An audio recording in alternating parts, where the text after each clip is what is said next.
Welcome back everyone. In the last lecture, we have seen what is an LQR control problem and how do we solve such a problem using a state feedback controller. In today's lecture, we dive into a few examples of these problems and see how does Q and R affect the response of the system. So the infinite horizon LQR problem was solved by this, that is, you have to find out a solution of the ARE and use that to find out the control law. So now let us get to our first example. So suppose you have a quadrotor which is currently hovering at 10 meter. Okay, so it is above the ground and it is hovering at 10 meter. This is your ground, say, okay, and this is say 10 meter. Now the mission is to descend to the ground.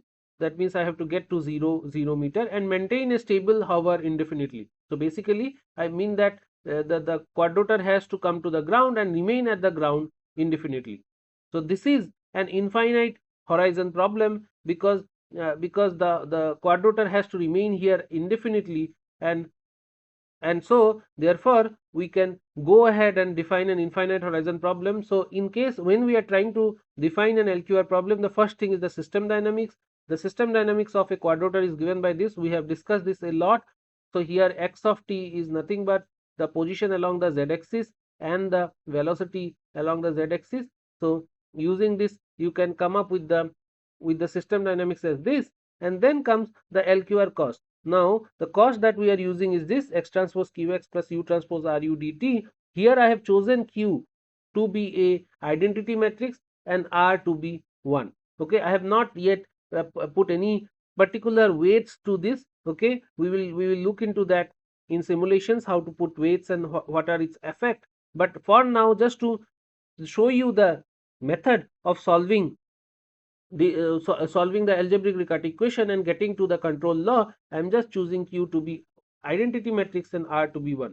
Notice that this is a positive definite matrix, so that means it is a positive semi-definite matrix as well, and r here is also a positive number, which means it is a positive definite matrix. Now if I solve the algebraic Riccati equation, so I just plug in the value of a, b and q in the matrix, and this is what I get. R inverse is 1 here, so this is the matrix that I get. If I go ahead and multiply this out, this will be it like, so this will be what it will be like. So here P I am choosing to be a matrix of this form. Remember, this is a symmetric matrix, so P will be a matrix of this form. Say I am defining P to be this. I have to find out the value of P1, P2 and P3. So once I get this, you can multiply this out and this is what you will get. Now if we go ahead and add this up, so these are the equations that we get. You can see that we have three equations here. One is this equal to 0, one is this equal to 0, and the other is this quantity equal to 0. Now if I solve 1 minus p2 square equal to 0, I get two solutions. P2 is plus 1 and minus 1.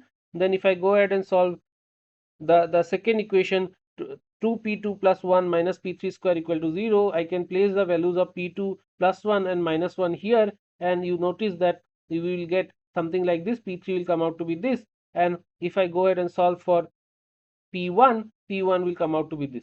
So once you use this solution, you will get two solutions. One of the solution is root 3 1 root 3, and the other solution is equal to minus j 1 minus 1 j. Okay, and now you can check that this will not be a positive definite matrix. However, this will be a positive definite matrix. The eigenvalues of this matrix will be positive, and anyways we are not looking for complex matrices here, so this also you can discard in that way. So therefore the P matrix that we will get is this.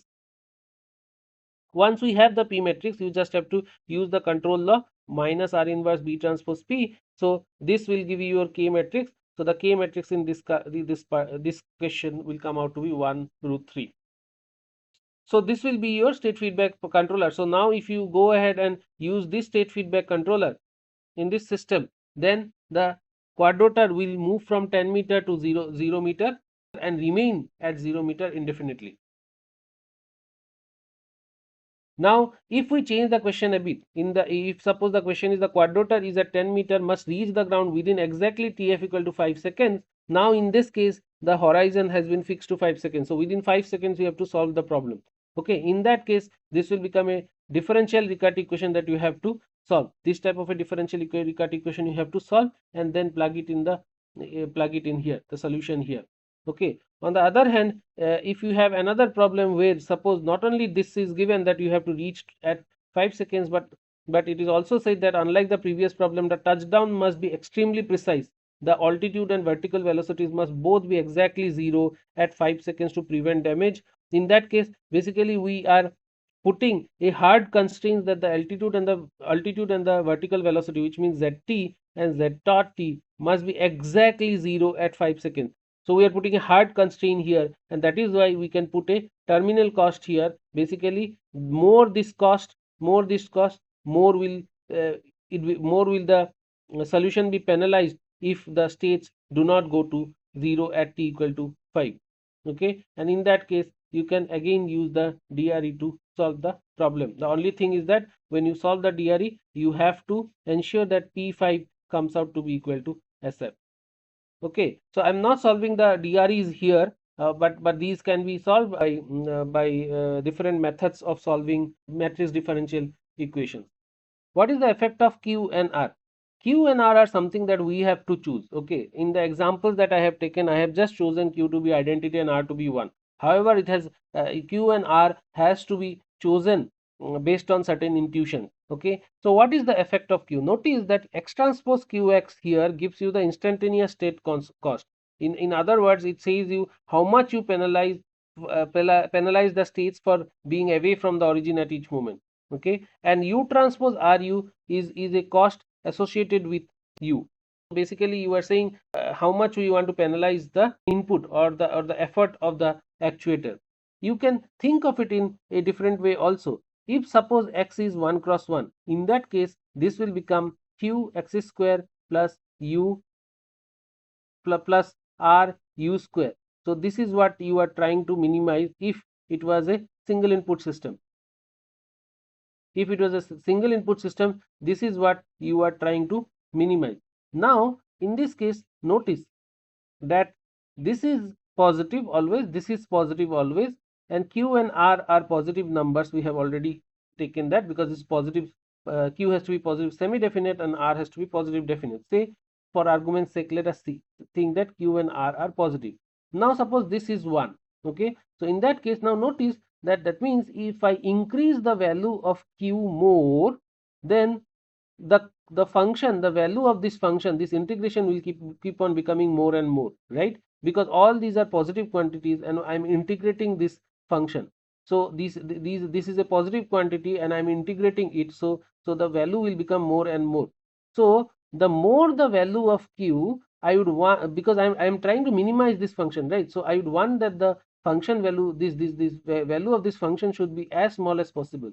In other words, that if I increase the value of k, then the system will try to keep a value of x which is as low as possible, so that cumulatively qx square is very small, right?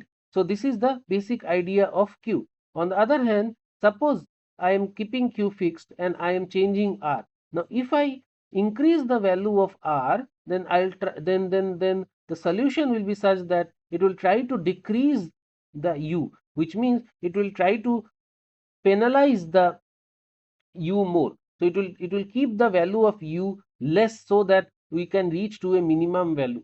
Okay, and that is the basic intuition of Q and R. So Q basically is penalizing the system from being for being away from 0. So you see, if x was 0, then qx square, this is the minimum cost that you can get corresponding to this part, right?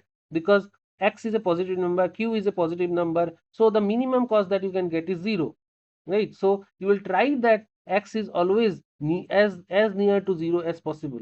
If you keep q to be a very small number, then x can also can be a big number, then also it's fine, because multiplication of q and x square will make it small. However, if q is a very big number, then x has to be nearer to 0. So basically this quantity penalizes the states from being away from the origin, that's why. On the other hand, for R, this is penalizing the U. And what is U? Remember, what is U? U is the input that goes into the plant, right? It is the input that goes into the plant, and this is coming from the controller here. So this U is something that goes into the plant.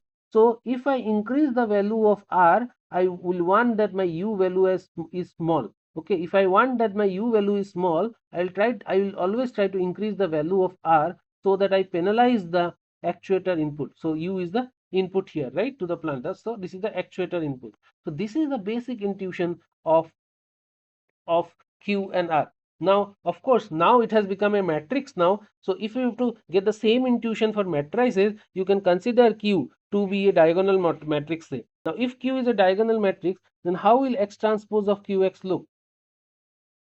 If Q is a diagonal matrix, X transpose of QX will become X1, X2 to Xn, Q1, Q2 to Qn, and then X1, X2 to Xn. So this is again nothing but this, right? And then that is what I was explaining about. So for one state I was explaining. Now you see this is sum of positive numbers, right? So these are sum of all positive numbers, because Q1, Q2, Q3 I would want it to be so this one I want it to be positive semi-definite. So Q1 can be either positive number or it can be 0, because it's a diagonal matrix. These are the eigenvalues, so these eigenvalues better be positive numbers or 0. So in that case we will get an expression of this form, and that means increasing Qi tells the optimizer, or tells the solution that deviation from xi are expensive and eliminate them as quickly as possible. So deviation in ni the deviation in xi from the origin is expensive. So I would like that xi should be as near to origin as possible, and we will try to, that's why it tries to eliminate them as quickly as possible. And what is the result then? The resulting gain vector increases the components of k that act on x. Okay, so the elements of k will increase, that will act on x. On the other hand, for the control effort case, or for U transpose RU, if I consider R to be a scalar rho, in that case you see U transpose RU will be something like this. Now you see large rho makes the large control inputs very costly. The optimizers will try to avoid that. It will try to, if this value is high, then it will try to avoid it will try to make U as small as possible, and making U as small as possible is like making a gentle slow controller. Basically the output of the controller will be such that the action will be quite gentle and slow. We will see this in effect when I go into the simulation. Now we will take up the infinite horizon problem that we looked into. Okay, this same infinite horizon problem that we looked into, we will simulate this system, and we will try to see as to what is the effect of changing this Q and R here. So here we are taking the same problem that we took for the quadrotor. So here we have A, B, C, D matrices, say, and then I will show you what is the effect of changing R here. So I'm keeping Q constant here and varying R. So Q is fixed at identity matrix and R will be varied. So I am taking different values of R here, 0.1, 1 and 10. Okay, and we will see that 0.1 will have so basically, since I am not putting more cost on the input when I'm taking R equal to 0.1, that means my input value U value can be more, right? So which means that this will be an aggressive controller in that sense. Whereas when I'm putting 10, I'm putting more cost on the input. That means it will not be an aggressive controller, in the sense that you will not be very high. It will be a lazy controller in that sense. We'll see that effect now. In MATLAB, you can directly find out the LQR K matrix that we have used. We have found out using the solution of the algebraic Riccati equation, and then using the algebraic Riccati equation solution, we found out the K matrix, right? The state feedback matrix that solves the problem. So in MATLAB, this is done in one step itself. You can directly use this command: Q equal to LQR. A is the state matrix, B is the input matrix, Q is the Q matrix that you are taking, and then you have to give the R matrix that you want to give. Now since in this case we have given 3 R matrices, we will have 3 different K matrices, one corresponding to R equal to 0.1, one corresponding to R equal to 1, and one corresponding to R equal to 10. So corresponding to that, we'll have three state feedback metrics, and all that I will plot together. So let us have a look at that. So you can see in this case, the R equal to 0.1 case is the one which will be more aggressive. You can look at the U. So this is the U, and this is the altitude response. Basically, this is Z here. So we want to look at the U here. Notice that the case when I took R equal to 0.1, the input is higher. You can see this, right? You can see that the input is higher, it is more aggressive, and corresponding to that, since you are giving more control effort, so since U is high, so it will the drone will come down to 0 quite faster. Now you see this is coming down to 0 quite faster. Okay, on the other hand, when we are using the R equal to 10, that is a lazy controller, in the sense that the control effort is not that high. You can see that the control effort in compared to this red line is not that high, and as a result, since the control effort is not high, it is slowly coming down to 0. So just by playing around with R, you can put, that means, weights on the input. So if you want that your input or U should be below some number, say suppose you do not want it to exceed a particular bound, you can always choose the R in such a way that the bound is not exceeded. So that is how you can manipulate the input that is going into the system. Remember, in PID or in state feedback, we have never talked about what is the output from the controller, if the output from the controller is bounded or not. But practically think about it. If you have a system, the output from the controller we must be bounded, because that is the output that goes into the plant at the end, right? And the plant cannot take infinite input. It will have its own bound. Okay, so if you want to restrict that bound, you can always use this type of LQR setup, where you can use the R matrix to restrict the bound. And you can see in this example also, you see the R is not going beyond this maybe even beyond 1 here, right? So this is how you can keep on changing your R, and you can check the response. Now let us look at the case when I change Q. So again the setup is the same, ABCD matrices. Now I have fixed R to be 1. Okay, and now I am taking different Q. So in the in this case I am taking 3 Qs. In the first case I am taking an identity matrix, which is which we call the base case, say, and then we are taking another Q matrix which is 100 0 0 1. Okay, now what is the meaning of that? Look at this. So basically then you will have the cost function something like this, right? Into 100 0 0 1 and z dot. This is what your cost function will look like, and if you multiply this out, basically you will get something like this: 100 z square plus z dot square. This is what you will get, which means I am putting more cost on the position. So which means I am penalizing the position more. Position means z value more for going away from the from 0. Okay, and that is what this is doing. So I am focusing on position more. I do not want my position to change go away from 0 more. On the other hand, in the next Q that I am taking, I am focusing on velocity more. Basically, I do not want my velocity to go away from 0 more. Okay, so that is so the velocity is being penalized in case of the third case. So let's try to simulate this and see. You can see the pink line here. The pink line here is affecting the position more. You can see this, right? So initially the initial condition of the position was 10, because I was going from 10 to 0, and I in case of the pink one, where I was putting the weight of 100 at the position, so that means that 10 I'm trying to bring to 0 much quicker now.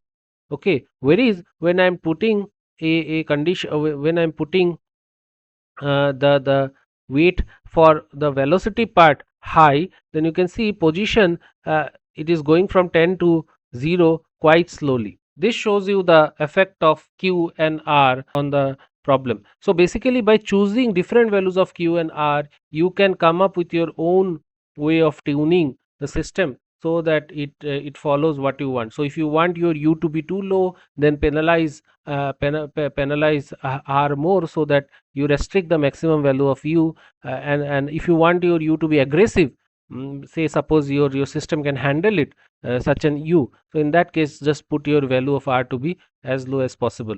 In the same way, if you want that more weightage should be given to, say, one of the states, so for example in the drone example we wanted to give more weight to the position, so that's why we gave more weight. We took a Q where 100 was placed in the position, so in that case the position was going to 0 faster. Okay, in that way you can actually go ahead and come up with your own Q and R. So like in PID you had to tune PID values, in case of LQR also you have to tune Q and R matrices. So one of the simulations that we will look into is this cart inverted pendulum setup. Now what is this setup? In this setup you have a cart where you want that this pendulum should be balanced on this cart, and so you will move this cart in such a way that it remains balanced. So how do I solve this problem? So in order to solve this problem, the first thing is always to model this system. You can get the entire proof of the model in this link. You can try this link where you can actually go ahead and see the entire proof. So in this case what we will do is we will first have to find out the model, which means we have to first find out the states of the system. So we will say that the cart position, the cart velocity, the pendulum angle from the vertical, and the pendulum angular velocities are your states of the system.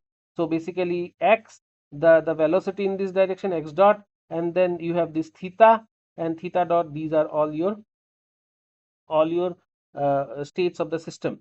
Okay, and these are the parameters of the system: mass of the cart, mass of the pendulum, and all those elements. Okay, so once you have that, you can go ahead and find out the equations governing the system. You will get highly nonlinear coupled equations of this form, and generally what is done is that we linearize this equation. So what do we mean linearize this equation? We consider that the theta deviation is very small here, so which makes cos theta equal to 1 and sin theta equal to theta. So when we put such type of conditions, that okay, the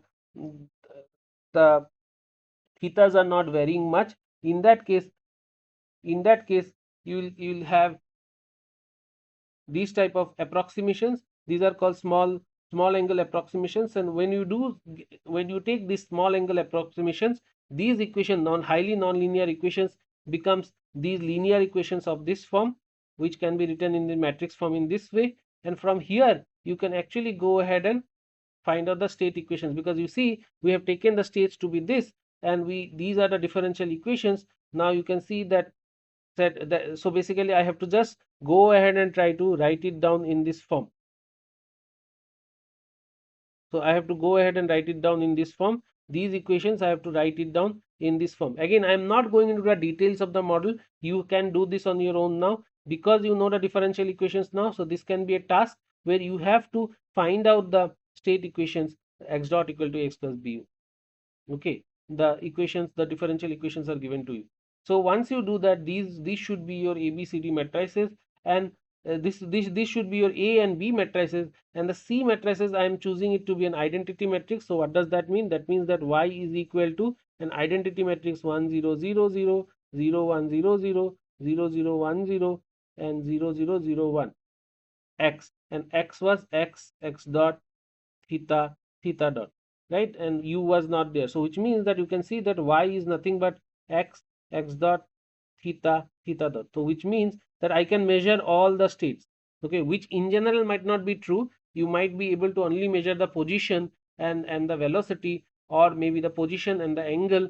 So based on what you can measure, your C matrix will change. But in this example we are choosing that y is equal to all the states. Okay, and that means you do not need an observer here, because I know I have the states directly available from the measurement itself. I do not have to create a separate observer now.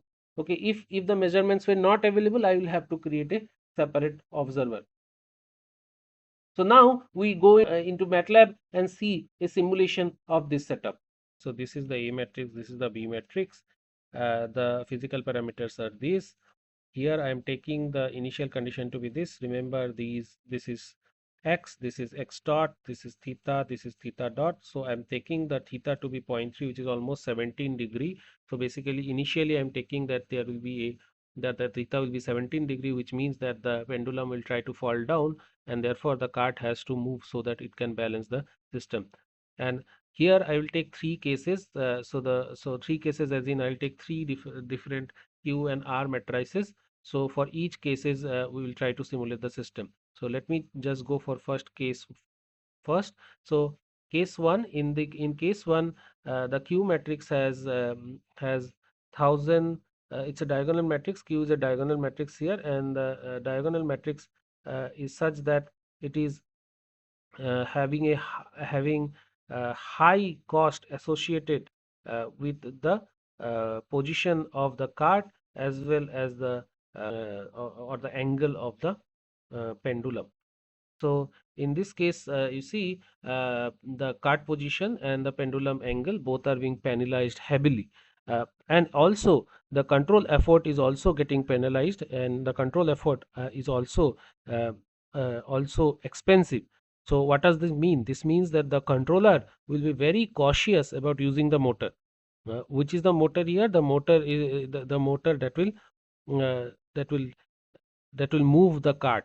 Okay, so that is the input, right? In this system, the input to the system is the force that is being given to the cart. So that is the input to the system that would be created by the motor, and that we are being very cautious about. So it will move precisely, but it will try to avoid high acceleration jerks. So in that sense it is balanced. So let us try to simulate this, and you'll see that, you see, this is the case where you see it is moving to the point 0 point, or the equilibrium point here. Okay, slowly, and it settles down.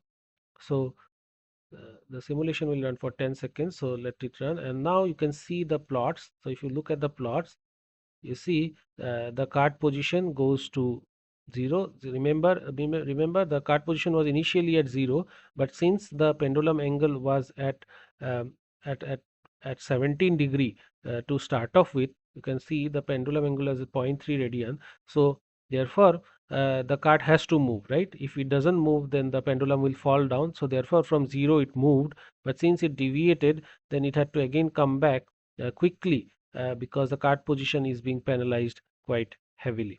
Okay, as far as the control force is there, you see the control force is also being penalized heavily, so it is not very high in that sense. So let us try to go to case 2.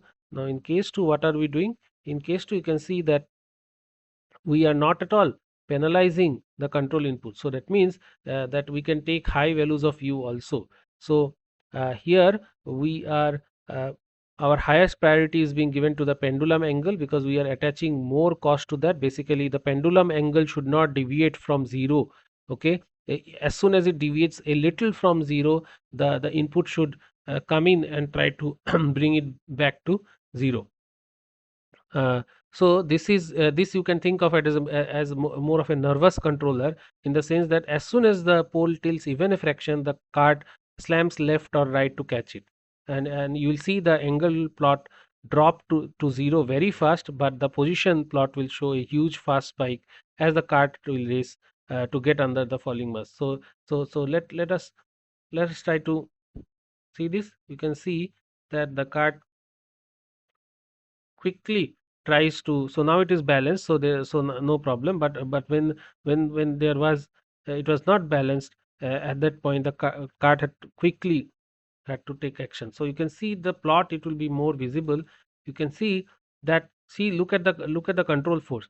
So it has given a very high input here. Quickly it tried to bring the pendulum back to 0. As soon as there was a deviation in theta, which is 0.3 in this case, say, see, it is quickly trying to bring it back to 0. On the other hand, if I go to case 3, so for the case 3 case, you will see that in this case I am again attaching 10 to the pole angle, and the penalty on the motor is relatively high now. Okay, so in this case what will happen, it is a bit of a relaxed controller. It allows the pole to swing quite far before it bothers to correct it. Okay, because compared to this, at least these two, because in these two we were giving high penalty on change on theta, but here I am giving low penalty on change on theta. So even if theta goes away from 0, it will the penalty is low, so it will take some time for it to correct. Okay, so let's see what happens here. So in this case, you see, so it takes some, it will take its own time to correct. If you look at the plots, it will be more visible. Let's look at the plots.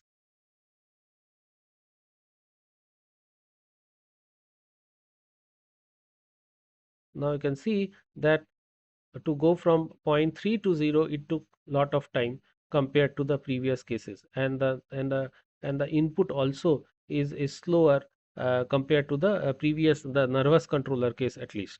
Okay, so now let's look at these plots, to all the three plots together, then the comparison would become more, will have more sense. If you look at that, you will see that in the case when Q had 1000, so basically the one that we are calling the balanced case, you see the card position, which is the green line, where is the one which was lazy, basically the one which did not put much weight on the pendulum angles, is lazily will lazily uh, go to 0. So look at this blue line, it is gradually going to 0. Okay, so it is gradually going to 0 in that case, whereas the input here is almost similar to the balanced one. Okay, but the case which is so the more contrast you will be able to see when you look at the tight and the lazy one. Basically the tight one was the one where we did not put much weight on the input, R was only 0.1. That means it was an aggressive controller, the nervous controller basically. In that controller you can see the red line here, the control effort is high, which means the pendulum, the red line here in the pendulum angle, if you see the pendulum angle goes to 0 quite aggressively. It is coming from 17° to 0 quite aggressively. Okay, so basically the point that I'm trying to make here is that just by choosing the values of Q and R, you can actually come up with your own controller, and you can actually fine tune as to what type of response you require. So of course there will be work required to come up with that exact Q and R, but again that is what tuning is all about. So you have to tune your Q and R matrices such that you get exactly what you want to. Now that you have seen the examples, I hope that you understand how we can use an LQR control problem to our advantage. In the next lecture, we deal with two-link robotic manipulator and see how can we control such a manipulator. Thank you.